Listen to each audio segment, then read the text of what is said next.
Good evening, my lovely, lovely friends. So nice to be with you. I've had a fantastic weekend. By the way, happy Easter. And in case you haven't been here before, I'm Pawnee, and this is Mama's Fireside Chronicles. I've published a book by the same name, Mama's Fireside Chronicles. It's poems and parables, and it's a lovely book. I have several books out. You can find them on any great spot like Barnes and Nobles. Lots of places carry my books. I'd love for you to read them because they're quite awesome. Thank you very much for being here today. I appreciate it when you check in with me. I'm going to go over a little quick. And so the Lord's been talking to me about my prayer. I've done some teaching on prayer, and I don't know if some of you may have been at some of my little teachings, but I have a new concept. And so the Lord told me to be praying for people. I was at one of the women's events here back last year in August or something, and several of the wonderful women that were there, I had walked into the kitchen and they were really in a state of anguish. They were in speaking in tongues, but they were both in anguish. And I just thought, oh, I've interrupted, but that's not really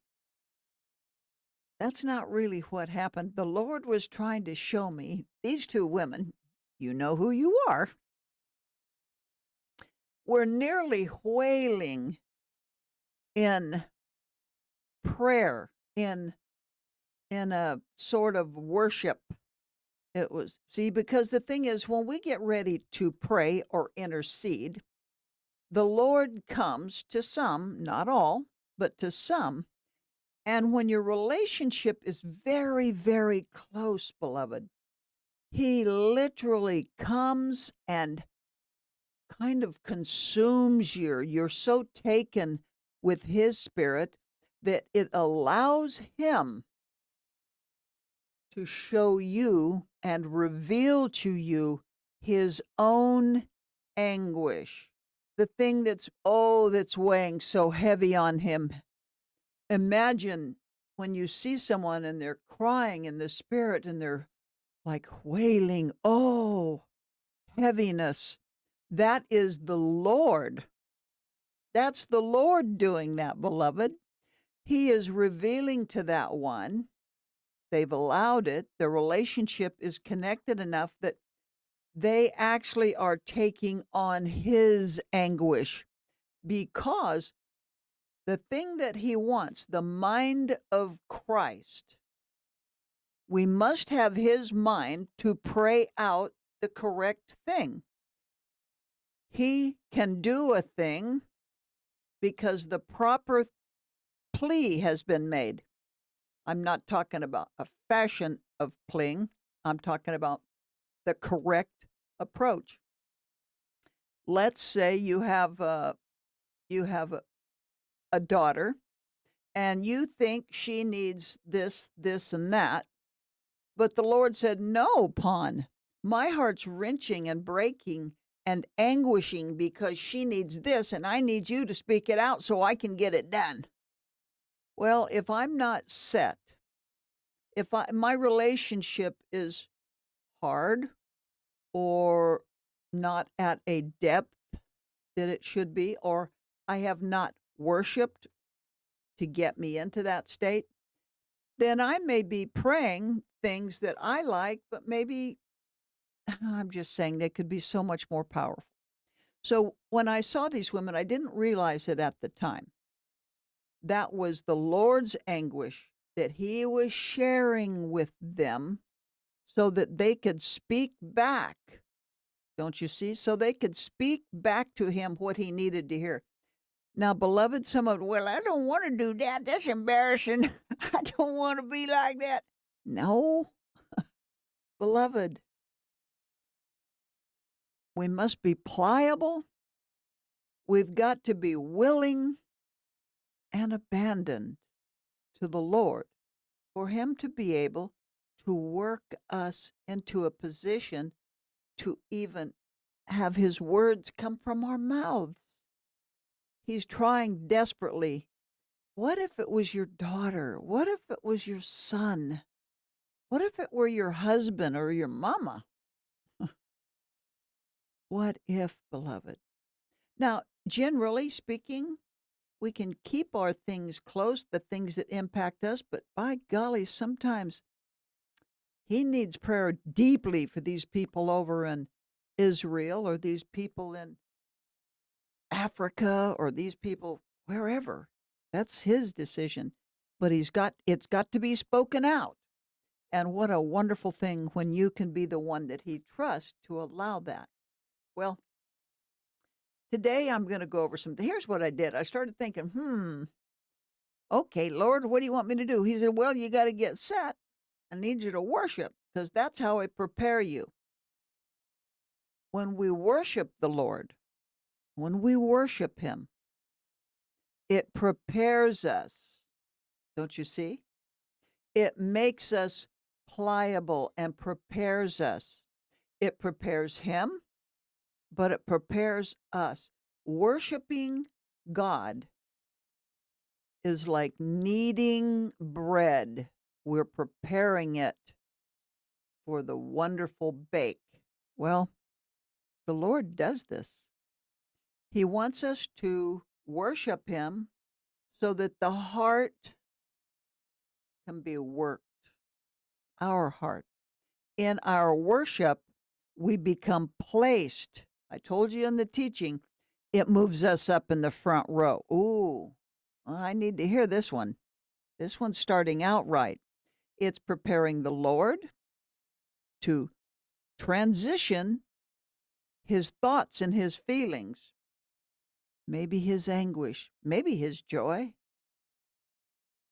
but it needs to be the mind of Christ. Well, I said, okay, Lord, well, I understand worship because we sing and we do all this, but I feel like there's something more to worship. Lord, show me. Well, I kind of got some ideas here. I'm going to show you today. We're going to be reading a little bit. I want you to look at this and I want you to just consider these things about worship.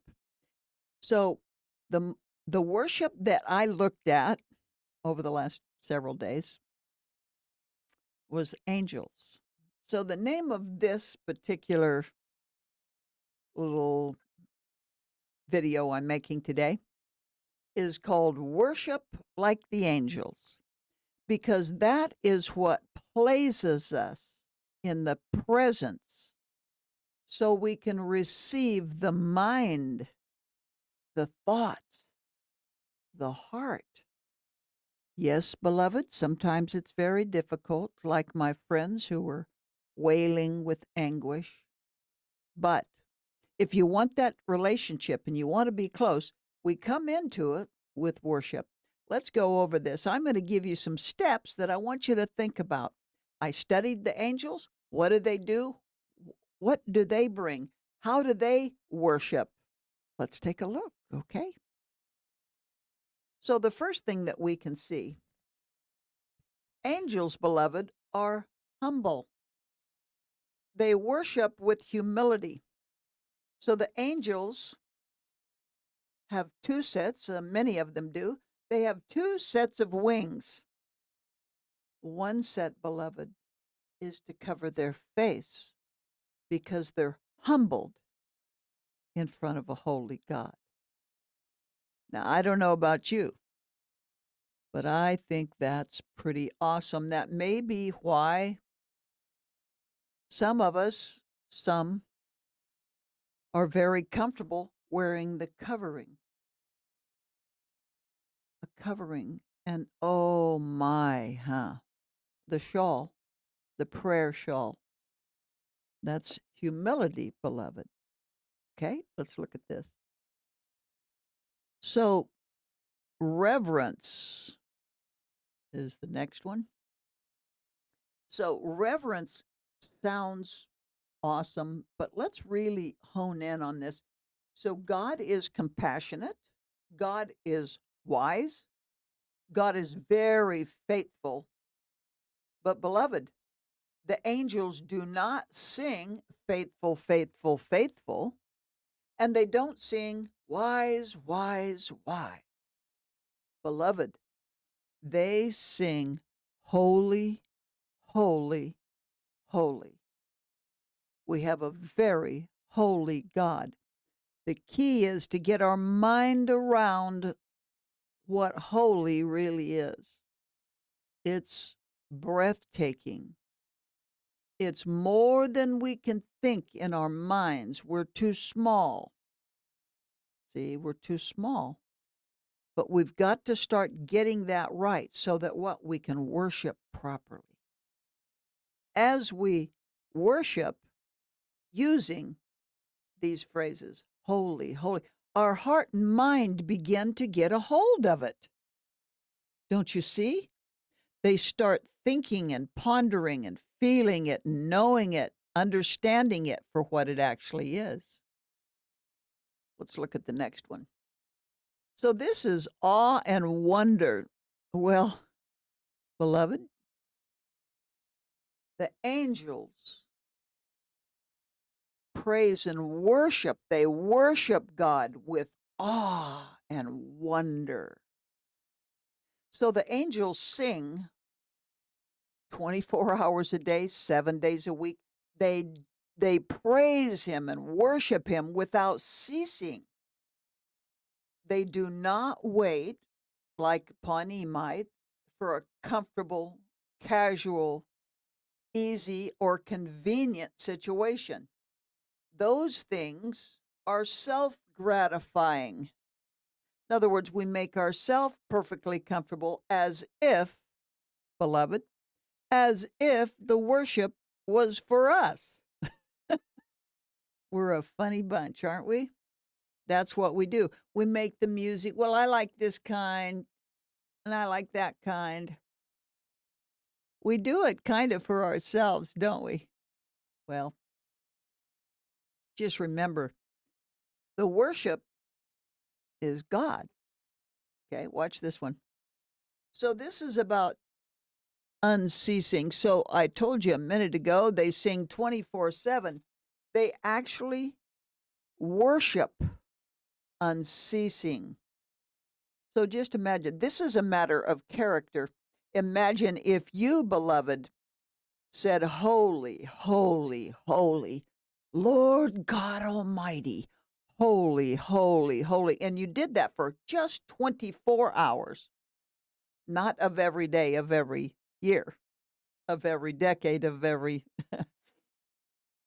So by doing this, what the angels do is the entire life of the individual angel is in a state of open sacrifice without ceasing.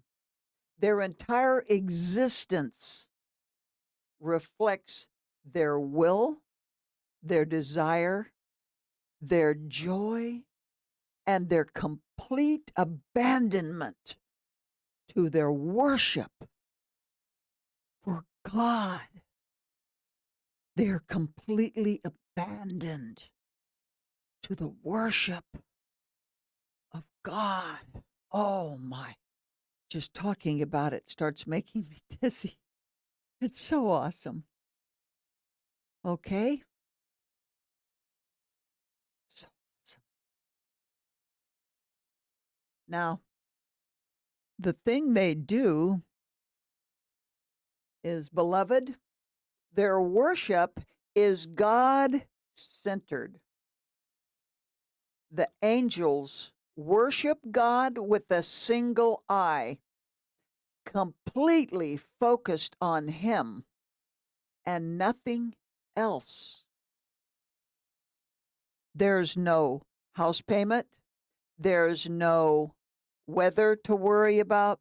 They don't think about their job or their children. They don't think about how they're going to work on Tuesday or what they're having for dinner, beloved, they are completely focused on him and nothing else during the worship. Angels don't worship to be ministered to, beloved. They don't change the words of the tune because it makes them feel better. They don't sing so that other people think they are special or gifted. They don't sing about anything except 100% focus on a holy God. Just think on that. Oh my goodness. Nothing. Completely, utterly abandoned to only one thing: the worship of a holy, holy God. Oh my. Oh, the glory, beloved. The next thing we see is that the angels, beloved, the angels worship enthusiastically.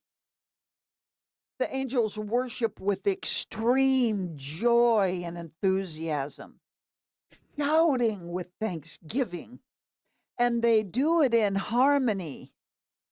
Imagine, beloved, tens of thousands of 10,000 of angels praising and worshiping in harmony, in spirit and in truth. Can you imagine the heavens and oh my gosh, just the sound of the harmony of the worship of a holy, amazing God.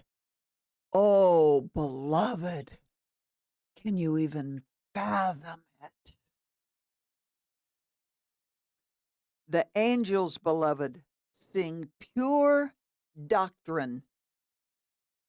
What they're doing is they are singing God's pure word back to him. They sing about the character of a holy, holy, holy God. Oh, beloved, he's so holy. And they sing in the heavens, thousands of 10,000s. They do this because it makes it all come together. So when we, as his vessel, as his anointed, as his beloved, worship in this way, it brings us into his presence. And now we get the mind and the heart of Christ in us. And it allows us to speak out,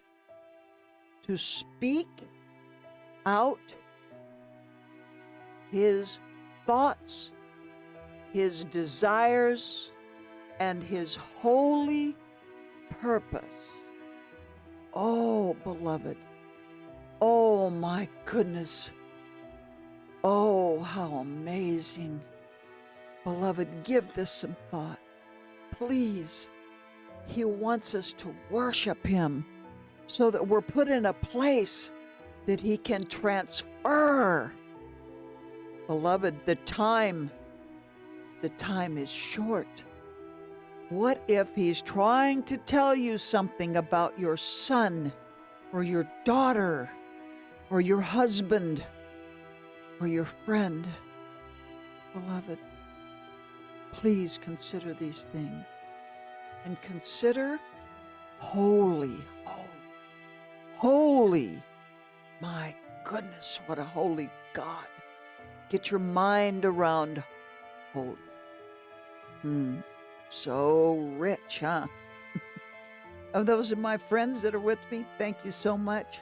Please comment, like, subscribe if you haven't. Beloved, we have a holy God. He loves you deeply, and I love you too. And just to remind you, I'm Mama, and these, oh, beloved, these are my chronicles. Thank you.